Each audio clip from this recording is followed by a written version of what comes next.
This one, former postal supervisor sentenced for stealing nearly 500 greeting cards with money inside them. And so this is the U.S. Postal Service, and this is sad because each of those greeting cards is being sent to somebody who didn't get what they're supposed to get. Former postal worker has been sentenced for stealing hundreds of greeting cards that contained cash or gift cards. Authorities say the man was arrested in June of 2024 after Davenport, Iowa police searched his home and found 487 stolen greeting cards that were meant for weddings, birthdays, graduations, and Father's Day. 487 greeting cards still in his possession. He pleaded guilty in September last year to felony second-degree theft and is scheduled to be sentenced in December.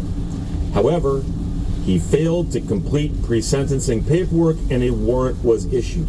And this is one of those things that a lot of people don't think about, because you always hear stories about someone gets arrested, they go to trial, and then they get sentenced.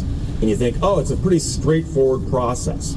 But there's things that you can do in there to help yourself, and there's things you can do in there to hurt yourself. And now, most people don't set out to hurt themselves on purpose, but a lot of times people will get involved in the system and not recognizing the damage they can do, screw things up. And so, for instance, it's not uncommon, if you are charged with a crime, that you will be told quite early, if found guilty, or if you plead guilty, here's a range of things that can happen to you.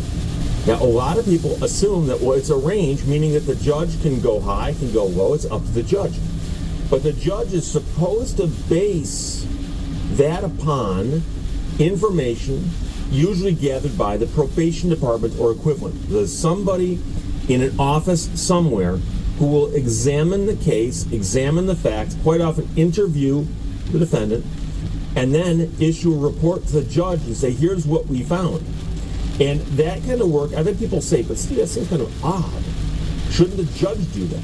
Well, a lot of it is simply just doing a background check, pulling the criminal record, and then interviewing the person and finding out if they got issues, because a lot of times the probation department will say, it appears this person's got a certain kind of problem. Maybe as part of their sentence, you should have that looked at instead of just throwing the book at them.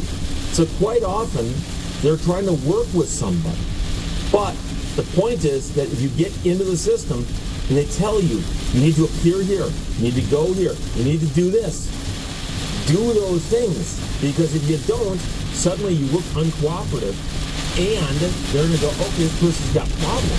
They got serious problems for which jail or prison might be the only solution.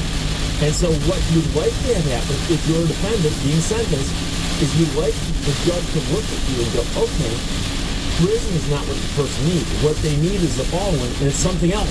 That's what you want.